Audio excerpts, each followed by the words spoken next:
नमस्कार दोस्तों, हमारे संस्कार चैनल में आपका बहुत बहुत स्वागत है। आइए अब हम जानते हैं कि कृष्ण का कैसे बना लड्डू गोपाल रूप। आजकल हर घर में लड्डू गोपाल विराजमान हैं।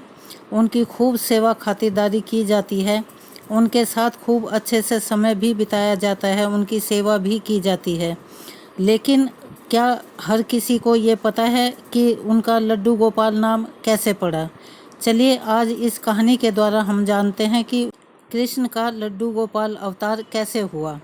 ब्रज भूमि में भगवान श्री कृष्ण के परम भक्त कुंभनदास रहते थे।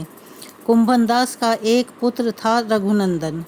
कुंभनदास हर वक्त कृष्ण की भक्ति में लीन रहते थे और पूरे नियम से भगवान की पूजा और सेवा किया करते थे। वे उन्हें छोड़कर कहीं भी नहीं जाते थे ताकि उनकी सेवा में कोई कमी ना रह जाए। एक दिन वृंदावन से उनके लिए भागवत कथा करने का न्योता आया। उन्होंने मना कर दिया, लेकिन कुंभनदास ने बहुत सोच विचार कर कुछ समय के बाद कथा में जाने के लिए कह दिया। उन्होंने सोचा कि भगवान की सेवा की तैयारी करके वे रोजाना कथा करके वापस आएंगे। जब भगवान की सेवा करेंगे उससे भगवान की सेवा के नियम भी नहीं छूटेंगे। उन्होंने अपने पुत्र को समझा दिया कि वे भोग तैयार कर चुके हैं, तुम्हें बस समय पर ठाकुर जी को भोग लगा देना है। इसके बाद वे वहां से प्रस्थान कर गए। कुंभनदास के पुत्र रघुनंदन ने भोजन की थाली कृष्ण के सामने रखी और बहुत ही सरल मन से आग्रह किया कि हे ठाकुर जी आओ और भोग लगाओ। उसके बाल मन में यह छवि थी कि ये आकर अपने हाथों से भोजन करेंगे, जैसे हम और आप करते हैं। जैसे ही हम सभी भोजन करते हैं वैसे ही भगवान भी आकर उस भोजन को ग्रहण करेंगे। उसके बार बार आग्रह करने के बाद भी भोजन तो वैसे का वैसे ही रखा हुआ था।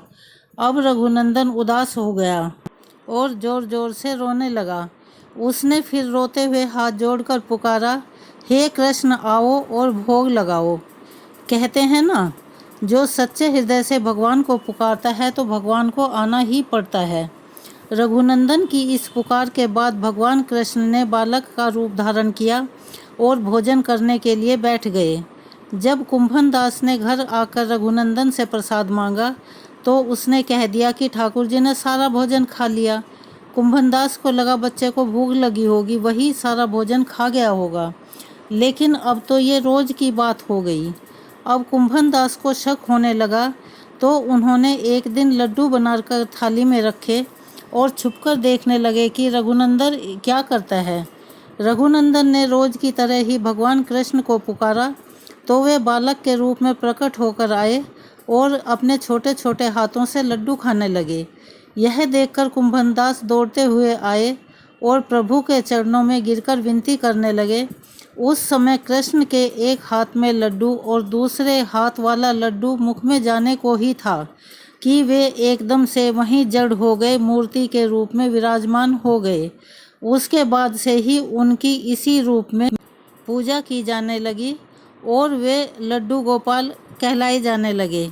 अगर आपको हमारी ये कहानी पसंद आई हो तो हमारे चैनल को सब्सक्राइब करें, ज़्यादा से ज़्यादा शेयर करें और ऐसी ही हम नई कहानियाँ आपके लिए लेकर आते रहें। इसके लिए हमें सहयोग करें। धन्यवाद।